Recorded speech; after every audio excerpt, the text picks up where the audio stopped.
દરિયાની સપાટીથી 20,000 ફૂટ ઉપર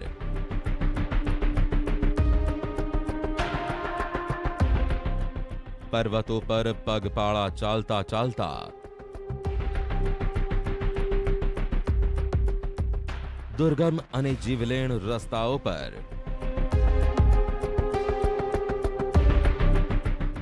જીવ હથેળીમાં મૂકી જાણો છો અમારી ટીમ ક્યાં જઈ રહી છે?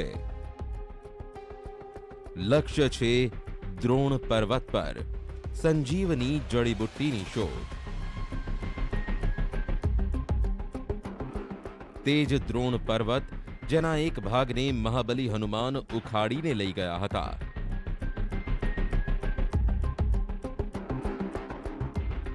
તે સંજીવની બુટ્ટી જેને લક્ષ્મણના પ્રાણ પાછા લાવ્યા હતા. અયોધ્યા છે, લંકા છે, રામ સેતુ છે, વનવાસની કેટલીય નિશાનીઓ છે. તો આ રામકથાનો સૌથી મહત્વપૂર્ણ પડાવ દ્રોણ પર્વત પણ જરૂર હશે. ત્યાં સંજીવની જડીબુટ્ટી પણ હશે. પણ યુગો બાદ પૌરાણિક દ્રોણ પર્વત પર પહોંચીશું કેવી રીતે?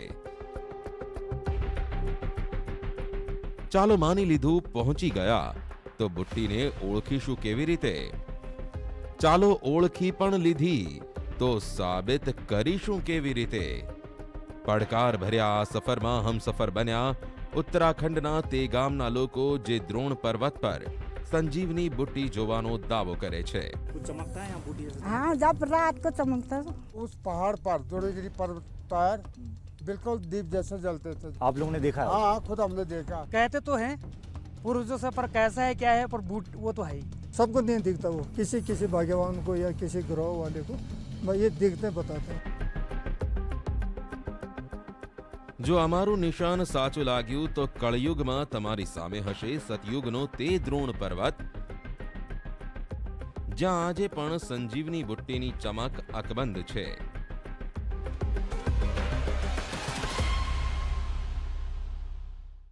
રામાયણ છે તો શ્રીરામ છે, શ્રીરામ છે તો લક્ષ્મણ છે, લક્ષ્મણ છે તો જરૂર તે દ્રોણ પર્વત પર સંજીવની બુટ્ટી પણ હશે. પણ તે ક્યાં છે? દેશના કયા ખૂણામાં છે? ઘણી શોધખોળ કરી ત્યારે ખબર પડી કે ઉત્તરાખંડમાં એક ગામ છે દ્રોણાગીરી. ત્યાંથી 15 કિલોમીટર દૂર 20,000થી વધુ ફૂટની ઊંચાઈ પર એક પર્વત છે. તેને જ રામાયણ કાળનો દ્રોણ પર્વત માનવામાં આવે છે, જ્યાં સંજીવની બુટ્ટીની શોધમાં મહાબલી હનુમાનજી પહોંચ્યા હતા. બુટ્ટી ન ઓળખી શક્યા તો પર્વતનો એક મોટો ભાગ ઉખાડીને તેઓ સાથે લઈ ગયા. અને બધા લોકો સાક્ષ્ય માને છે આજે પણ દ્રોણાગીરી ગામમાં પવનપુત્ર હનુમાનજીની પૂજા નથી થતી. કેમ? ચાલો જોઈએ.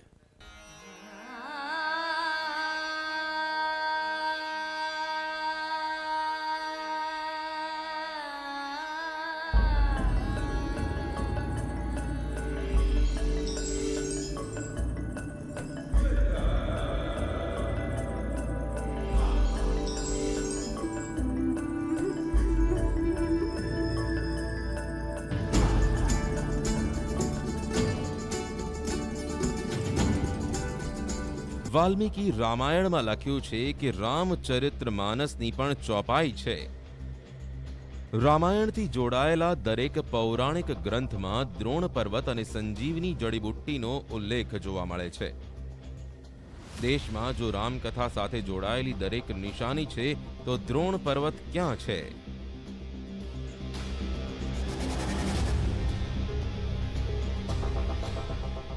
જો છે તો આજ સુધી કોઈએ શોધ્યો કેમ નહીં? શું સંજીવની જડીબુટ્ટી આજે પણ મળશે તેવી જ રીતે અંધારામાં ચમકતી?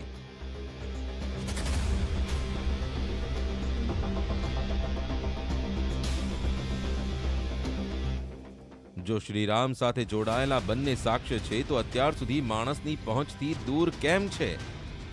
અમને કહેવામાં આવ્યું કે દ્રોણાગીરી ગામમાં દરેક સવાલના જવાબ મળશે, જેનો પુરાવો આ બોર્ડ છે.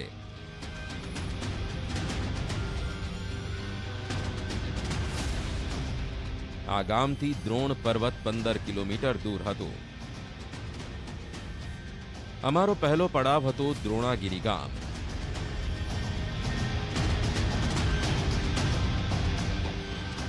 અહીંના લોકો વારંવાર દ્રોણ પર્વત પર જવાનો દાવો કરતા હોય છે, જ્યાં સંજીવની જડીબુટ્ટીની શોધમાં પવનપુત્ર હનુમાન પહોંચ્યા હતા. બુટ્ટી ન ઓળખી શક્યા તો પર્વતનો એક ભાગ ઉઠાવીને લઈ ગયા.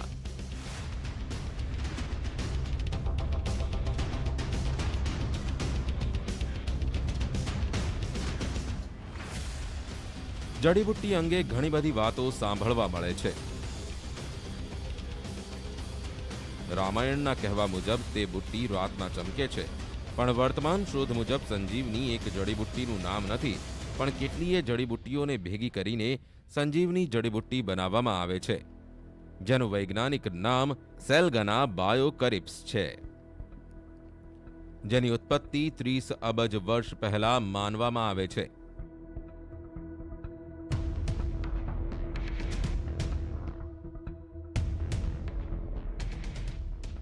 કેટલાય કલાકોના સફર બાદ દ્રોણાગીરી ગામ પહોંચતા રાત પડી ગઈ.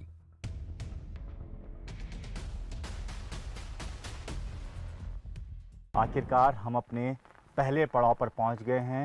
पहला पड़ाव है द्रोणागिरी गांव.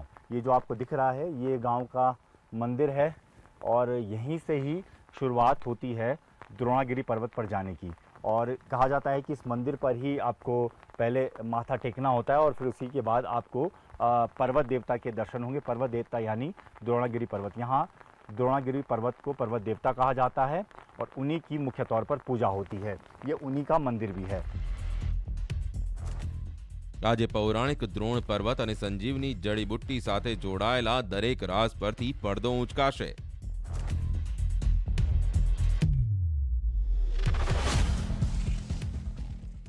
પણ આ તો શરૂઆત છે. અમારી ટીમે કેટલીય અગ્નિ પરીક્ષામાંથી પસાર થવાનું છે.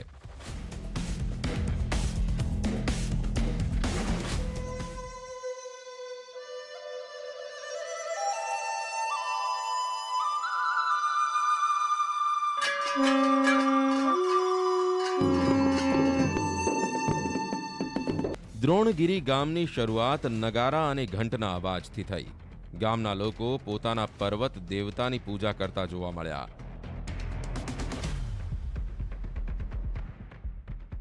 પર્વત દેવતા એટલે દ્રોણ પર્વત, જેની શોધ અમને 13,000 ફૂટની ઊંચાઈ પર આ ગામ સુધી લઈ આવી.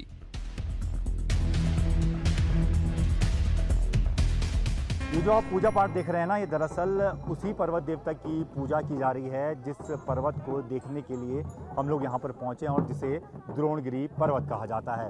और ये इसी तरीके से पूरे गांव वाले जो हैं वो पूजा पाठ करते हैं और इनके लिए भगवान सिर्फ पर्वत देवता है. यानी कि जो द्रोणगिरी पर्वत है ये उसे ही भगवान मानते हैं, उसके अलावा कोई दूसरा भगवान नहीं है. તે વાત સાચી છે કે આ ગામના દેવતા એક છે, દ્રોણ પર્વત, બીજું કોઈ નહીં. ત્યાં સુધી કે ભગવાન હનુમાનજી પણ નહીં. અહીં કોઈ ઘરમાં, કોઈ મંદિરમાં મહાબલીની મૂર્તિ નહીં મળે. મહાબલીની પૂજા નથી થતી.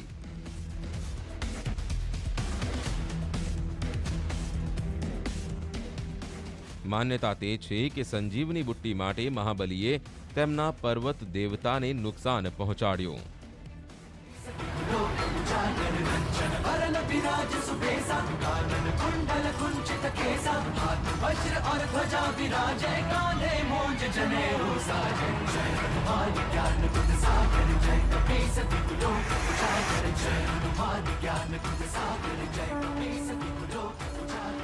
जिस पर्वत देवता का हम पूजा करते हैं, अगर उसी का कोई अंग तोड़ के खंडित कर दें और तो आप हमको कैसा अच्छा लगेगा.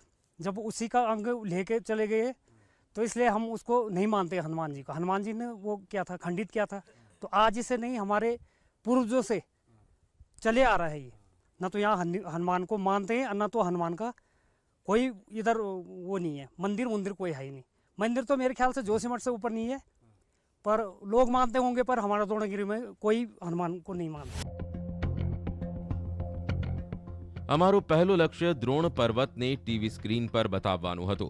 બીજું લક્ષ્ય સંજીવની જડીબુટ્ટીની શોધ.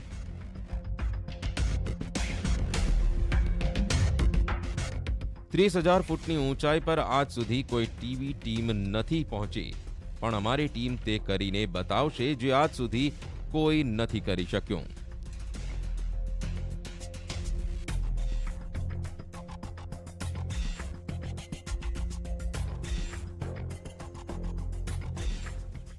દરેક બાજુ આયુર્વેદનો ખજાનો હતો.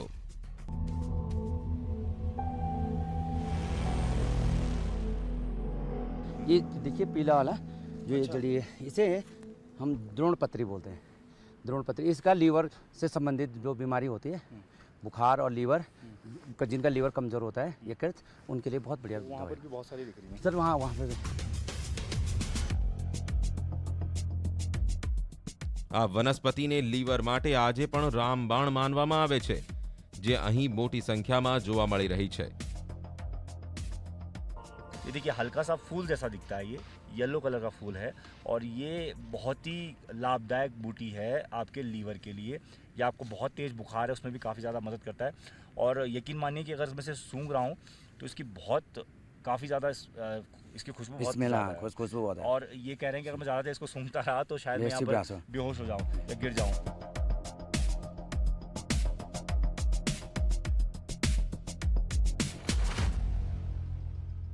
જે પર્વતની કહાની રામાયણ સાથે મળે છે, સંજીવની બુટ્ટી સાથે જોડાયેલી છે.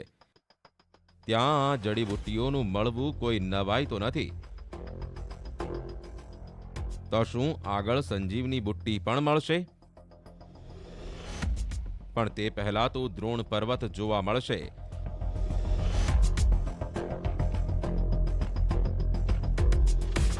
तो यही है वो द्रोणागिरी पर्वत जो करीबन 15 से 16,000 फीट की ऊंचाई से मैं देख पा रहा हूँ.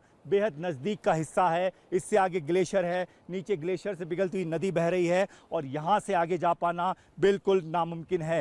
कई ट्रैकर ने कोशिश की है लेकिन उसके बावजूद वो इससे आगे नहीं जा पाए हैं. लेकिन अब देखिए यही वो द्रोणगिरी पर्वत जिसे उठाने के लिए हनुमान लंका से यहाँ तक पहुँचे थे और जब इसे लेकर वहाँ पहुँचे तो उसके बाद जो लक्ष्मण मूर्छित हो गए थे वो एक बार फिर से ठीक हो गए और राम ने रावण का वध किया और एक बार फिर वो अयोध्या लौट आए. तो ये वो दर्शन हम आपको करा रहे हैं द्रोणगिरी पर्वत के, जिसे देखने के लिए दूर दूर से लोग पहुँचते हैं लेकिन हर किसी को ये नज़र नहीं आता.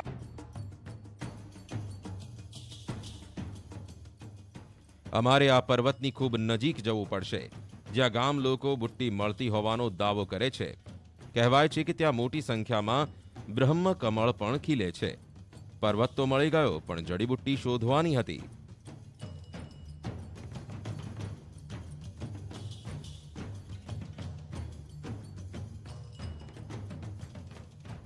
તે રામાયણવાળી અસલી સંજીવની બુટ્ટી. શું ત્યાં સુધી પહોંચવું આટલું સરળ છે? રસ્તામાં કોઈ વિઘ્ન નહીં આવે ને, જેને પહેલા કરવામાં આવેલા દરેક પ્રયાસને નિષ્ફળ કર્યો છે.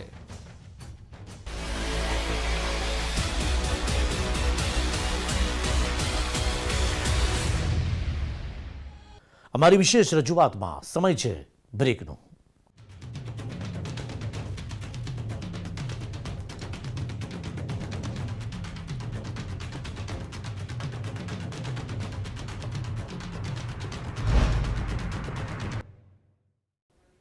દ્રોણ પર્વત જોયા પછી અમારી ટીમમાં જબરજસ્ત જુસ્સો હતો. આશા હતી દ્રોણ પર્વતની જેમ સંજીવની બુટ્ટીને પણ કેમેરામાં કેદ કરવામાં અમે સફળ રહીશું.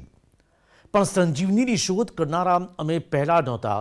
મોટી મોટી ટીમો અહીં આવી ચૂકી છે, તો અમે નવું શું કરી શકીશું?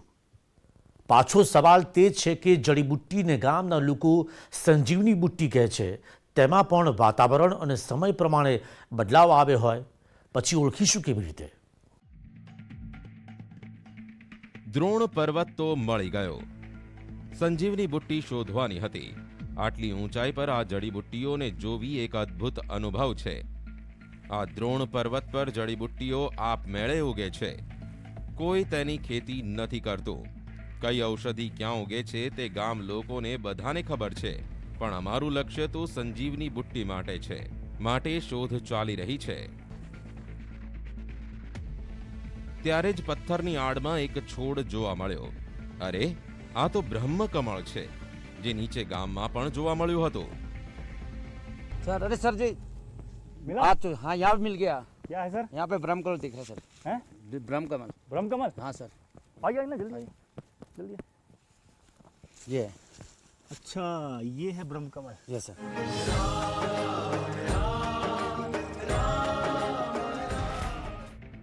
બ્રહ્મકમળ દેવતાઓનું ફૂલ કહેવામાં આવે છે. તેનો ઉલ્લેખ કેટલાય વેદો અને પુરાણોમાં છે.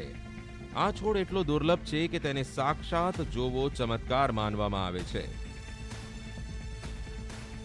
बहुत प्यारा फूल है सर, बहुत प्यारा फूल है. ये देखिए, ये आपको देखने में भी बहुत सुंदर लगेगा. एक कमल है और थोड़ा येलो कलर का है सर? सर यस कर लो. और ये इसकी पत्तियां हैं. जी नीचे होते हैं. बहुत सुंदर फूल है. और इसके अंदर क्या है सर? ये इसका बीज होता है. બ્રહ્મકમળ પણ કોઈ સંજીવની જડીબુટ્ટીથી ઓછું નથી. તાવ, શરદી, ત્યાં સુધી કે હૃદયની બીમારીમાં તેનો ઉપયોગ થાય છે. અહીં ઘણા બધા બ્રહ્મકમળ જોવા મળે છે. તેની સુગંધ એકદમ પ્રબળ હોય છે. આખો વિસ્તાર આ સુગંધથી મહેકતો હતો. પણ એક ખતરો પણ હતો. बहुत तेज फ्रेगनेंस है सर इसकी, बहुत तेज. ठीक. तो मैं ज़्यादा सूंघूंगा तो मैं बेहोश हो सकता हूँ. अरे तो ये दावा सर है. दर्द होता है, बेहोश और सर दर्द भी होता आपके है. साथ हुआ है? बेहोशी, हाँ सर दर्द होता है? सर दर्द होता है जबरदस्त. अच्छा और बेहोशी पे आ जाते हैं, मूर्छा आती है हल्की हल्की सी ना. हाँ. लेकिन सर दर्द बहुत ज़्यादा होता है. अच्छा. और मैं बेहोश हो गया तो? भाई तब इसके लिए भी है कुछ दूसरी जड़ी कौन सी? जिसको संजीवनी पर्वत बोलती अच्छा, है. जो मतलब ये भी संजीवनी है, हाँ. लेकिन इसकी तोड़ है उसके लिए थोड़ा वो अच्छा, करके ये संजीवनी बूटी के ये फैमिली का लेकिन ही है. इन्हीं के साथ ना हमारे यहाँ पे क्या होता है कि जैसे इसका लग गया हाँ. तो जैसे सर दर्द हो गया या बेहोशी आ गई हाँ. तो इसका तोड़ भी दूसरा है इसमें होता है. ગામ લોકો કહે છે કે તે સંજીવની બુટ્ટી છે. અમે કહ્યું કેવી રીતે ખબર, તો ગામના લોકોએ કહ્યું કે પૂર્વજોએ તેને કહ્યું હતું, ત્યારથી તે અજમાવી રહ્યા છે. આ વિશ્વાસ સાથે અમારી ટીમ પણ જોતરાયેલી રહી. ત્યારે ગામના લોકોએ એક તરફ ઇશારો કર્યો. मिल ये? गया सर, ये यही चीज अच्छा. ये है संजीवनी. ये है सर. अच्छा, इसे कहते हैं संजीवनी बूटी. इसको हम समझे नहीं बोलते. इसमें खुशबू होती है सर? बहुत ज्यादा खुशबू होती है, इसी की खुशबू से पता लगता है. વિશ્વાસ નથી થતો. શું આ તે સંજીવની બુટ્ટી છે જેને લક્ષ્મણના શ્વાસ પાછા અપાવ્યા હતા, જેના કારણે મહાબલી હનુમાને દ્રોણ પર્વતને ઉખાડી ફેંક્યો હતો?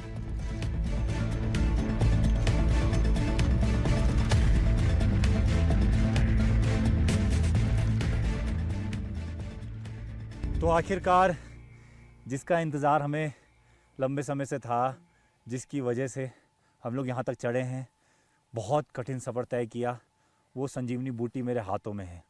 और माना जाता है कि इसी संजीवनी बूटी के लिए हनुमान लंका से द्रोणागिरी पर्वत तक पहुँचे, और वो इसके बारे में जानते नहीं थे. ये तो हमें खैर ये बता रहे हैं उदय जी, हमें भी नहीं पता था कि ये ऐसा होता होगा. तो जब हनुमान जी को उसके बारे में पता नहीं था तो वो ये पूरा पहाड़ लेके चले गए. શું આ બુટ્ટી પણ રાતના ચમકતી હશે? પણ ખબર કેવી રીતે પડશે? રાત્રે અહીં આવવાનું અને રાત્રે આટલી ઊંચાઈ પર રોકાવવાનું અશક્ય છે. ગામના લોકો સદીઓથી ભરોસો કરતા આવ્યા છે, તેથી અમારે પણ વિશ્વાસ કરવો પડશે કે આ જ સંજીવની બુટ્ટી છે. પર્વતની કહાની અહીં જ પૂરી નથી થતી. अब ये कहानी जुड़ेगी श्रीलंका से, क्योंकि जब हनुमान जी यहाँ से पर्वत का हिस्सा उखाड़ कर लेकर गए थे तो वो सीधा लंका पहुँचे थे. अब लंका में ये द्रोणगिरी पर्वत का जो हिस्सा वहाँ पहुँचा है वो कैसा दिखता है, वहाँ वो किस तरीके से उसमें बदलाव आए हैं, क्या वहाँ पर भी संजीवनी बूटी जैसा कुछ मिलता है, ये हम आपको दिखाएंगे सीधा श्रीलंका जाकर.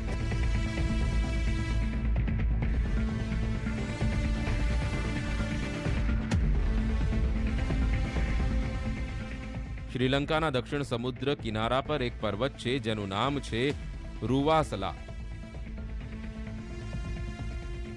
શ્રીલંકામાં પણ આ કહાની દાવા સાથે કહેવામાં આવે છે. કહેવાય છે કે હનુમાનજીએ લક્ષ્મણ સાજા થયા બાદ દ્રોણ પર્વતના તે ભાગને ત્યાં જ મૂકી દીધો હતો. કહેવાય છે કે આજનું રૂવાસલા જ રામાયણ કાળનો દ્રોણ પર્વત છે. આ પર્વત પર પણ કેટલીય જડીબૂટીઓ જોવા મળે છે. ચોંકાવનારી વાત તે છે કે રૂવાસલાની માટી અને ઝાડ આજુબાજુના વિસ્તારથી અલગ છે, પણ અમારી ટીમને ઉત્તરાખંડના દ્રોણ પર્વત પર જે મળ્યું, શું તે જ સંજીવની બૂટી છે?